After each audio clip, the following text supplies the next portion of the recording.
Dhampur sugar mill पहुंचे राष्ट्रीय सरकरा संस्थान के director Narendra Mohan. Press conference कर दी जानकारी।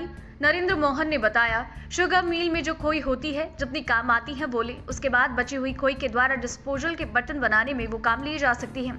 ग्लास, प्लेट, दोनों पत्तल दोनों आदि बनाए जा सकते हैं।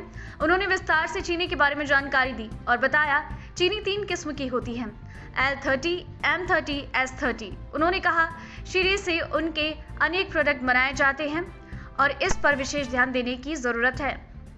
नवभारत समाचार धामपुर जनपद बिजनौर से दिनेश कुमार प्रजापति की रिपोर्ट।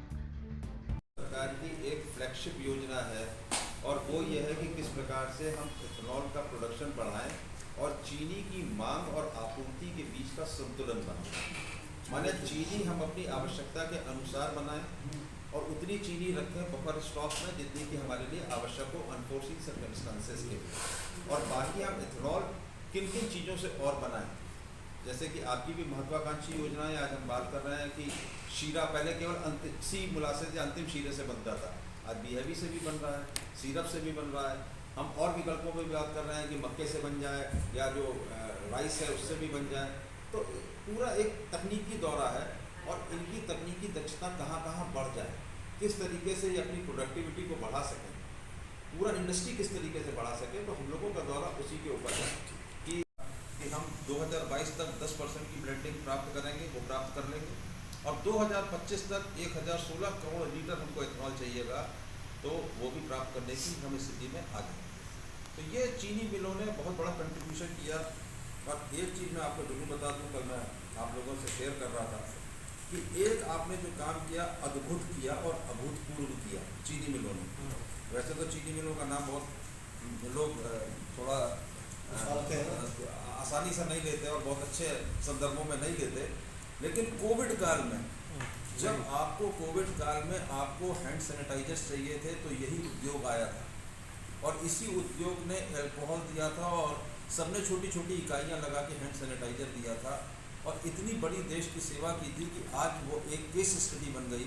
और वो केस स्टडी हम ब्यूरोक्रेट्स को भी पढ़ाई जाती है, IAS को भी पढ़ाई जाती है कि किसी विपदा के समय में एक ऐसी महामारी जो कि वैश्विक महामारी थी, उस समय भी चीनी उद्योग आगे आया था और उसने इस तरीके का कार्य किया। तो सर, जैसे जितने भी पहलू चीनी उद्योग से जुड़े हुए हैं उन पे सब पे हम शिक्षण कार्य कर रहे हैं। दूसरा ये है कि हम परामर्श देते हैं। एक बड़ा कार्य हमारा ये है कि हम परामर्श देते हैं और साल में हम 200 से अधिक चीनी मिलों को या डिस्टिलरियों को इनको परामर्श देते हैं कि आप कैसे अपनी एफिशिएंसी को बढ़ाएं, नए अगर उद्योग लाने हैं तो क्या लाएं, कैसे बेहतर कर सकते हैं। क्योंकि हमारा ये मानना है कि किसान और चीनी मिलें वो दोनों एक ही सिक्के के दो पहलू हैं और वो विन विन सिचुएशन होनी चाहिए। अगर किसान खुशहाल है तो आप खुशहाल हैं और आप खुशहाल हैं तो किसान भी खुशहाल है। तो उसके लिए क्या करना चाहिए, तो वो कंसल्टेंसी भी हम देते हैं। माने फ्रॉम कंसेप्ट टू कमीशनिंग। आपको जब आपके पास कुछ नहीं है वहाँ से आप एक उद्योग को कैसे लगाएं, अगर आपके पास उद्योग है तो उसको आधुनिकीकरण कैसे करें, अगर आपके पास उद्योग है तो चीनी से इतर और कौन सी चीज़ें बनाएं, इन सब चीज़ों पर हम दूसरा मार्गदर्शन देते हैं, कंसल्टेंसी देते हैं। तीसरा काम हमारा जो है वो है अनुसंधान का, नई नई तकनीकें कैसे विकसित करें, कौन कौन से नए ऐसे उत्पाद लाएँ। जैसे कि कल धामपुर के जो अधिकारी हैं उनसे भी बात हुई कि आप अपने यहाँ क्या कर सकते हैं, कोई नए उत्पाद ऐसे ला सकते हैं जो कि न केवल आपके रेवेन्यू को बढ़ाएं बल्कि देश के लिए एक बेहतर और स्वास्थ्यकर जो है विकल्प सामने ला पाएँ। चीनी, सफ़ेद चीनी, क्या सफ़ेद चीनी के अलावा भी और कोई चीनी हो सकती है, या और कौन से उत्पाद हो सकते हैं? क्या इथेनॉल ही हमारे लिए अंतिम उत्पाद है शीरे से, या कोई और उत्पाद हो सकते हैं? क्या बगास का काम केवल जलाना है, फ्यूल के तौर पे होगा, या बगास से कोई और उत्पाद भी बना सकते हैं? माने किस तरीके से हम पूरी शुगर केन वैल्यू चेन को कर सकते हैं, इसके ऊपर भी हम काम करते हैं और उसके ऊपर अनुसंधान करते हैं। चौथा काम हमारा जो है, मुख्य काम बता रहा हूँ, वो है कि क्वालिटी के ऊपर नियंत्रण। आज उपभोक्ता बहुत जागरूक है और हमारा भी ये कर्तव्य है कि उपभोक्ता को जो चीनी मिले वो चीनी उत्तम गुणवत्ता की मिले और उचित दामों पर मिले। तो गुणवत्ता नियंत्रण, तो भारत सरकार का संस्थान होने के कारण भी ब्यूरो ऑफ इंडियन स्टैंडर्ड, जिसको भी पहले ISI कहते थे आप, तो ब्यूरो ऑफ इंडियन स्टैंडर्ड्स के जो हमारे को वो उन्होंने दे रखा है ये काम कि हम उसके मानक बनाते हैं कि आपको इन मानकों के अंतर्गत अपनी चीनी का उत्पादन करना है। वो मानक आपकी जैसी सारी चीनी मिलें लेती हैं और उसके आधार पे अपने बोरे के ऊपर या अपने पैक के ऊपर डालती हैं कि ये इस क्वालिटी का है। तो एक कॉमन कंज्यूमर को देखने के लिए और उसके प्रोटेक्शन के लिए हम ये काम भी करते हैं। नई नई चीनियों के और भी हम तमाम तरीके के स्पेसिफिकेशंस बनाते हैं। तो ये बहुत बड़ा एक काम है जो कि हम करते हैं। ये कुल मिला के हमारी संस्थान की बैकग्राउंड है। जैसा कि भाई ने पूछा कि आप क्या कोऑपरेटिव सहकारी चीनी मिलों के लिए भी कार्य करते हैं, हमारे लिए कोई अछूता नहीं है। जो चीनी उद्योग से, जो उससे संबंधित उद्योग से जुड़ा हुआ है वो हमसे जुड़ा हुआ है या हम उससे जुड़े हुए हैं, सहकारी हो, सरकारी हो या प्राइवेट हो। टिप्स देंगे आप इसके? मैं उनको ये सुझाव दूंगा कि आपकी नज़र जो है बाजार के ऊपर होनी चाहिए और आपको किसी भी उत्पाद को अंतिम उत्पाद नहीं मान लेना चाहिए। आपको जो भी चीनी मिल के सह उत्पाद हैं, चाहे वो खोई हो, चाहे वो फिल्टर केक हो, चाहे वो शीरा हो, इनसे और क्या चीज़ बना सकते हैं, इनसे और कौन कौन से वैल्यू एडेड प्रोडक्ट बना सकते हैं। मैं केवल एक चीज़ को कोट करूँगा, इसके ऊपर तो बहुत समय चाहिए, कि खोई है। खोई आप अभी केवल एज ए फ्यूल इस्तेमाल करते हैं, ईंधन के तौर पे इस्तेमाल करते हैं। लेकिन दो मोटे मोटे विकल्प बता रहा हूँ, क्योंकि इसलिए बात कर रहा हूँ क्योंकि हम लोग अपने जो क्लाइमेट है और अपना जो पर्यावरण है उसके प्रति बड़े संजीदा हो गए हैं कि पेड़ नहीं कटना चाहिए, ऐसा नहीं करना चाहिए, क्लाइमेट चेंज, ग्लोबल वार्मिंग। तो बैगास से आप जितने भी ये देख रहे हो फर्नीचर, उसके जो पार्टिकल बोर्ड बनते हैं वो बन सकते हैं। उत्तर प्रदेश में भी 2 यूनिट लग गए, 3री यूनिट केम शुगर लगाने जा रहा है। बैगास के समझ में तो आप शायद पुरस्कृत भी हो चुके हैं आप। नहीं, पुरस्कार छोड़िए, हो तो मैं आपको बता रहा हूँ कि पार्टिकल बोर्ड एक ऐसा प्रोडक्ट 2 है। यूनिट कहाँ लगी है ये? एक तो दीवान शुगर में लगी है जी, और एक और लगी है केम शुगर में। और इसके अलावा केम शुगर लगा रहा है, और इसके अलावा इससे कटलरी, जितने भी खाने पीने की, मतलब जिनको कि आप कहें प्लेट कहें, कटोरियाँ कहें, चम्मच कहें, कांटे कहें, सबसे बड़ा मार्केट जो खुल रहा है वो बैगास से, खोई से बनी हुई इस तरीके के बर्तनों का, क्रॉकरी का है। हमारे देश में 5 लाख टन प्लास्टिक का इस्तेमाल होता है हर साल। 5 लाख टन प्लास्टिक का इस्तेमाल होता है क्रॉकरी के लिए। जो आप देखते हैं थर्माकोल की बनी हुई, प्लास्टिक की बनी हुई होती है। तो बहुत बड़ा बाजार है। अगर हम शुरू में देखें तो ये 500 करोड़ रुपए का हो सकता है, और बगास का एक और वो खुल जाएगा मार्केट। तो पार्टिकल बोर्ड आप बनाइए जिससे फर्नीचर बनता है, आप टेबल वेयर क्रॉकरी बनाए जिससे कि आप 45 दिन के अंदर वो खाद में बदल जाएगी। अभी आप प्लास्टिक को लेते हैं तो सबसे बड़ी समस्या क्या है, नदी नाले में गई, मवेशी ने खा लिया तो गले में फंस गई, और आपके पर्यावरण को वो हर तरीके से अफेक्ट करती है, नुकसान पहुंचाती है। लेकिन इसको आप जमीन में डाल देंगे तो 45 दिन बाद ये कंपोस्ट बन जाएगी। इट इज़ 100% डिग्रेडेबल, बायोडिग्रेडेबल, क्षमता बढ़ाएगी जमीन की। तो इसलिए इसका इस्तेमाल करें। अब जितने भी आप बड़े बड़े शहर देखेंगे वहाँ पे इसका लगातार उपयोग हो रहा है। और हम नेशनल शुगर इंस्टीट्यूट में हमारी जो कैंटीन है वो ग्रीन कैंटीन है, जहाँ केवल बगास से बने हुए बर्तनों का उपयोग होता है। तो क्या आप धामपुर यूनिट को भी इस प्रकार का सुझाव देंगे? ये मैंने 2 सुझाव दिए हैं, बाकी तो मालिक ये लोग हैं जी। हमारा काम तो केवल है सुझाव देना। और दो सुझाव इनको जरूर दिए हैं कि एक तो आप जब रेवेन्यू अच्छा अर्न करेंगे तो आप किसानों को भी बेहतर कर पाएंगे, प्रजातियों के ऊपर भी ध्यान देंगे, क्योंकि COG 238 के अलावा भी आपको वैरायटी देखनी पड़ेगी। पहली चीज़ तो ये है कि आपने 98% में 238 वैरायटी अगर लगा रखी है तो क्या दूसरी वैरायटी के ऊपर ध्यान दीजिए, ये एक अलग मसला है। इस्तेमाल करेंगे तो हमारे लिए सेहत को नुकसान देगी। अब चूँकि क्वालिटी की बात हो रही है तो हम इस स्टैंडर्ड को अपना कहाँ तक पूरा करेंगे?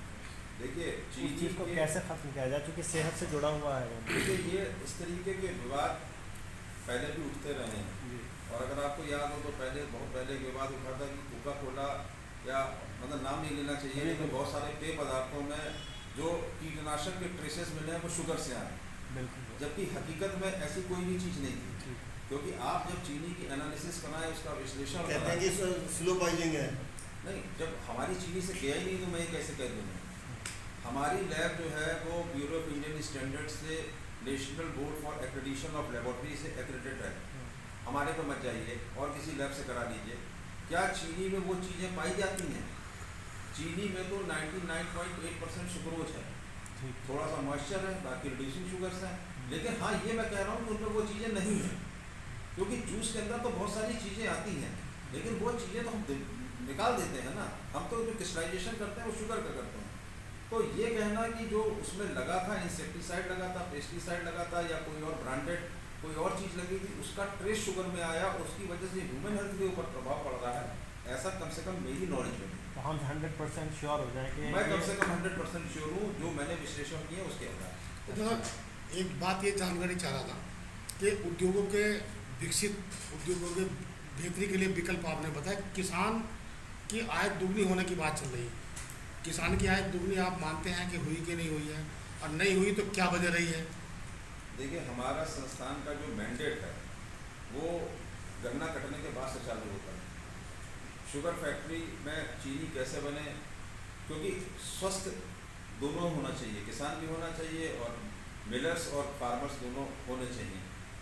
तो किसान की आय दुगनी सबसे पहली तो ये है कि किसान को उसका उचित मूल्य मिलना चाहिए, जो कि भारत सरकार द्वारा FRP के तौर पर और स्टेट द्वारा स्टेट एडवाइस फॉरेस्ट के तौर पर होता है।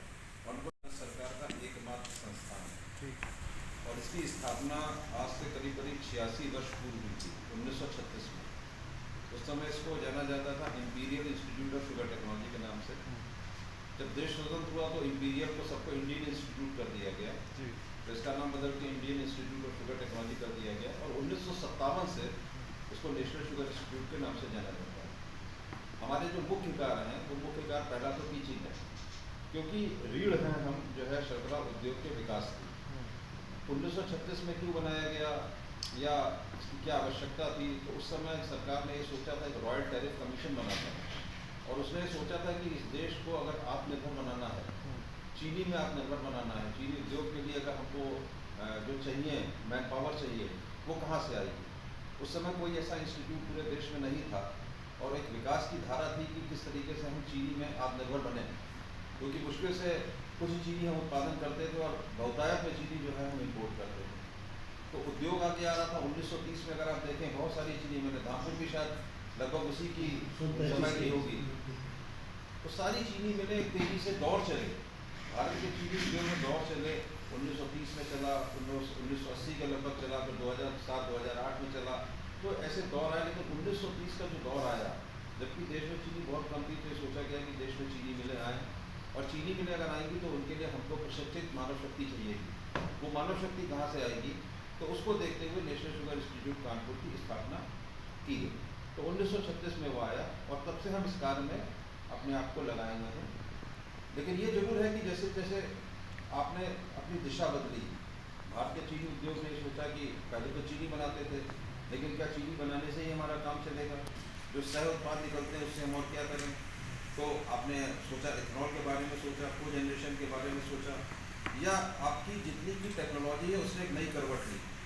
वो करवट ये ली कि इंस्ट्रूमेंटेशन ऑटोमेशन का प्रयोग होने लगा। दूसरी चीज़, उत्तर प्रदेश का अगर आप इतिहास देखें तो बीच में एक ऐसा समय आया जबकि चीनी की रिकवरी बहुत कम थी, तो प्रजातियाँ चाहिए थी या किसानों को ट्रेन करना था। तो इनको देखते देखते हम लोगों ने बीच बीच में नए पाठ्यक्रम भी डाले और आज हम 9 पाठ्यक्रम जो है संचालित करते हैं। और आपको गर्व होगा कि उत्तर प्रदेश की धरती पे ये संस्थान है और 25 से अधिक देशों के छात्रों ने यहाँ पर शिक्षा प्राप्त की है। अगर आप किसी भी शुगर प्रोड्यूसिंग कंट्री, किसी भी चीनी उत्पादक देश की बात करेंगे तो उसके लिए हम ब्रांड नेम हैं। और अभी भी हमारे जो MOU हैं या जो हमारे बाहर के छात्र हैं, चाहे वो कीनिया के हों, नाइजीरिया के हों, इजिप्ट के हों, इंडोनेशिया के हों, श्रीलंका के हों, भूटान के हों, नेपाल के, तमाम देशों के छात्र अभी भी हमारे यहाँ विशेष प्रशिक्षण कार्यक्रम में या नियमित जो पाठ्यक्रम है